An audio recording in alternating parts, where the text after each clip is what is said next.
All right, take two. Now that we got all this working, summer program just ended yesterday. So we had a bunch of people ask, do some questions that they wanted to ask on the Rise Tennis. So we're just going to go through and answer them. Yeah. For the second time. Let's get after it. For the second time. For the second time. I've never seen this question before. Oh, first one. Starting off very positive. Love it. I love OTR, it says. Who doesn't love OTR? That's the real question. Love it. So, I love OTR too. All right. What will happen at 1,000 YouTube subscribers? Big question. Big question. What do you think we should do at 1,000? I'd say a pretty solid giveaway. Okay. To the subscribers. Racket, maybe a Babolat of their choice, and maybe Smash Tennis. Ooh. Shirt or something. Got to combo it up. Yeah, Babolat racket, Smash Tennis shirt. Smash Tennis is coming out with 2 brand new shirts. So get ready for that. Make sure you're using code Toby5. Yeah. If you're looking to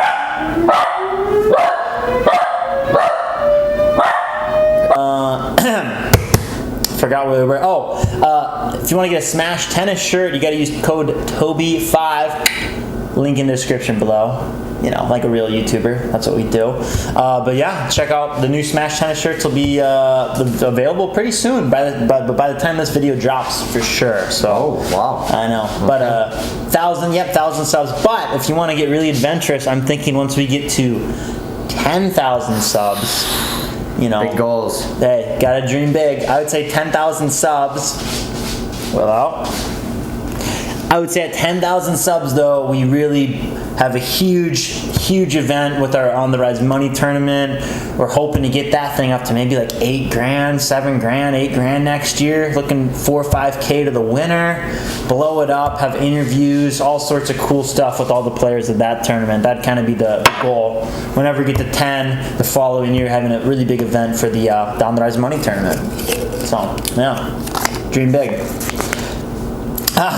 Who is your favorite boyer? It's a tough one. That's a tough one. I would say I would say they're all my favorite boyer. Yeah. I'll just go no answer for that one. No answer. Oh, tough. Maybe my mom. That's nice. Oh, sorry. You're supposed to grab the next question. Oh, thank you. My bad. No, let's go. I was trying to hop in there. Oh, wow. All right. Toby versus Dylan. What's the score? That's a tough one. Full 2 out of 3 sets. And if we split sets, 10-point breaker, obviously. Not trying to work too hard out there. What do you think the score is going to be? I'm going to go 0-1. Ooh, it's very generous. I think he gets a hold maybe at some point. I would think I'd get a break. No. Yeah, I would say if Toby's feeling generous, maybe I get a hold when it's 06, 05. Maybe sneak a hold in there if he's just feeling like a nice guy. So 0-1. Maybe 1-0, either way. Sperry could come up with some big serves. You never know. Yeah, you never know. Gotta leave it to the one game, room for error. Hit a few lines, something like that. But yeah.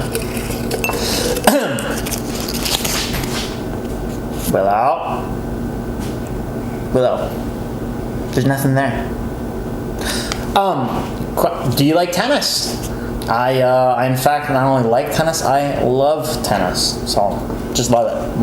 Love a ton of things about it. Love being able to go out and watch kids play in tournaments. Love that, and just I love being outside in the summer when it's tennis. So yeah. Yeah, same. Playing since I was 3. Play college, play pro, help out Dylan and On the Rise when I can. So love being on the court any chance I get. Nice. Yeah. Me? Yep. On to you. All right. How often does Toby perm his hair? I've never permed my hair. I've tried to straighten it. Well, my girlfriend tried to straighten it once or twice. Nothing really happened. Just got a bit straighter, but stayed kind of poofed out. Yeah, but no, never gotten a perm. There you go. Thanks for the question, though. There you go. I know that was a big topic, a hot topic here the last few weeks. I've never gotten a perm either, in case anyone was wondering, but they weren't, I guess. But just throwing it out there. Do you like tennis? Second time, yes. I love tennis. Big fan. Yeah. Big fan of tennis. Oops. Could have been a bigger jar. Yeah. But that's okay. Yeah, that's right. I'll just be an athlete, get it out, whatever. Next year. And then next year. How did you start your business and how much money did it cost? That's an interesting question. Dave and I started the business, I believe the official date was September 11th, 2017. But we started it, and it was something we always wanted to end up doing. Just wanted to be able to there's a lot of freedom with running your own business and just being able to do things in that instant to help kids get better. Not as many hoops to jump through and stuff like that. So that was one big reason, I guess. And then also, I don't know, I feel like we have a different way of coaching, different coaching philosophy, I would say. But, how much money did the business cost to start? We actually got really lucky that the only money that we had to put in was, I had to put in, I think it was $1,500 to buy a stringing machine. But we made that money back pretty quick, stringing a bunch of rackets and stuff. But that was the only money we had to put in. The other thing we kind of were committed to paying, it was about $15,000 of court rental from Daytona that first year. But we had players lined up, so it was never really an issue of being like, we're out 15 grand. Like, we had people that were dedicated to the program right off the bat. So yeah, now there's that. Fair enough. Very rare for us starting a business, though, that you don't have to put money in. Yeah, true. Ooh, what are the coach's favorite pro players? Ooh. For me, growing up was Andy Roddick, American, and Leighton Hewitt. I love both of them. Kind of had some fire, especially when they were younger, hitting huge shots. And they were really fun to watch. And then, as I was growing up, kept playing tennis, Federer started to take over, and I was loving it, loving every minute of Federer and his greatness. He was awesome. Who doesn't love Federer? Yeah, he's the real thing. My favorite player would be Andy Roddick. I loved Andy Roddick. It really hurt to watch him lose in the U.S. Open. In Wimbledon. In Wimbledon. Oh, heartbreaker. That hurt. Yeah, but I like Marty Fish as well. It was fun to watch him kind of get into the top 10 around, I think it was 07, 08, sometime around then. That was super fun to watch. Minnesota guy. On the women's side, though, I like Agassi, too. Just kind of I don't know. Yeah, Agassi's the man. Boom! Steps in and rips the ball. Strongest player. Yeah. That was fun. And then on the women's side, though, I really like watching Radwanska, just because, I don't know, it was interesting to watch her be such a defensive player on the court. I really like watching that. Is it Shui? Oh. Yeah, it's double-handed both sides. Yeah. The one that doesn't change rackets or. Yeah. She's fun to watch just because it's such a different game. But or Sharapova. Really liked watching Sharapova. So yeah, those are probably my. And Federer, of course. But those would probably be my favorite players. I would say my favorite player is Nick Kyrgios. My favorite tennis player is Novak Djokovic. My favorite player is Roger Federer. Alright, me? Yeah, back to you. How much longer until OTR is sponsored by Nike? I don't know. Who knows? I guess that's you. I don't know that one. I would say it might be in the works. You never know. But actually, I feel like if we could pick any sponsor, any brand, I would pick probably Lululemon would be the brand that we would love to go in with. Just because I think we're currently like ambassadors of it. You get a little bit of a deal. Yeah, so probably them. They're just like, I think they're really great tennis clothes. The shorts are great. The shirts are awesome, especially for tennis. And so that's what I would say. But what brand would you pick? Yeah, I mean, probably them. I don't know. I mean, for like OTR? Yeah. Probably them. Yeah, or Smash Tennis. Yeah, so I'd pick Smash Tennis. They're in the mix too, but they're a big company. Tough to get in contact with them, though. it's tough. It's tough to, They have so many agents and whatnot. It's hard. It's hard out there, Only the fortunate get a part of that ambassador program. True. So I don't know. I think it was me, but Yeah, too. who was the first member of On the Rise? We actually had two first members, and it was Grace Kalan and Andrew Dumble were the first two members. They did the first lesson, On the Rise lesson. So yeah, it was them. Was it a semi-private? It was a semi-private, yep. Oh, wow. Nice. It was a semi-private, and then I believe they went on to win the level 5 mixed doubles right after. Oh, really? So just great coaching from the start. Just great coaching from the start, so just the way it is. Yeah, nice. All right. Yeah. Bigger jar for next year, write that down. Oh, 2 questions. Why do you have the black tarps on the fences? Backside asks why the sky's blue.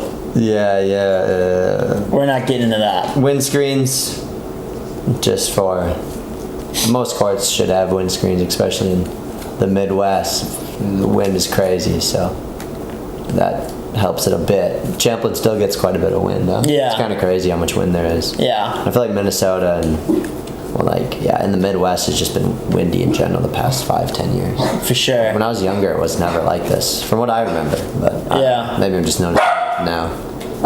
We're kind of in a field, I guess. I don't know. Yeah. How to generate more power on your slice serve? It's a good question. I would say kind of how to generate more power on any serve is racket head speed, and then using your lower body. If you're not doing, maybe a little more explosive from the lower body into that ball. But I'd say those would be the 2 biggest things. Yeah, just having a really nice, fluid, fast racket head. Maybe you can strengthen your arm a bit, throw, and smoothen out the technique, and just get that racket flying through. Yeah. Really fast. Yeah.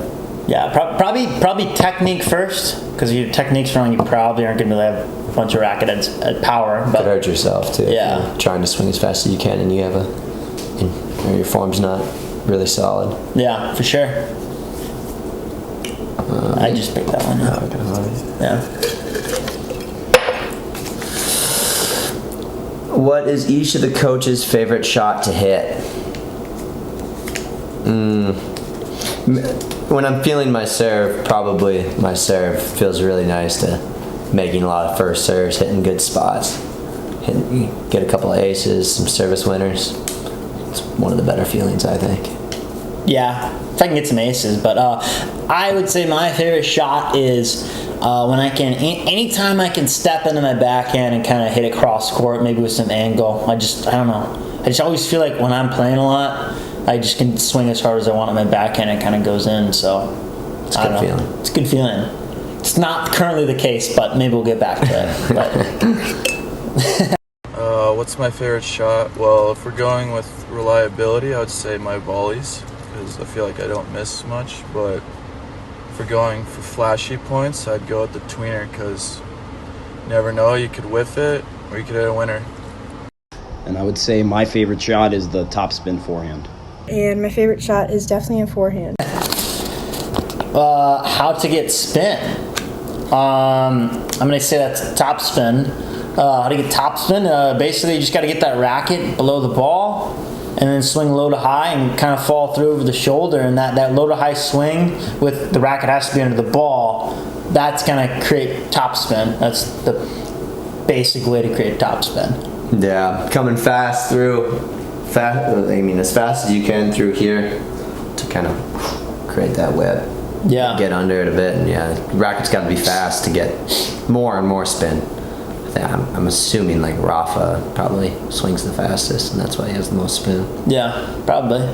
Could be argued an unnecessary amount, but swing fast. Hey, it works. Yeah, I'm not gonna argue with Rafa.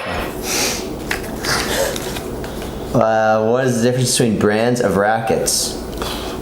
Tough question. Yeah, that's a really broad question. Sometimes, yeah, different racket brands have very, very similar rackets. Like Yonex, the Yonex, like Wawrinka's racket's pretty similar to the Blade. I think the Pure Strike is pretty similar to the Red Yonex, and some Wilsons are similar.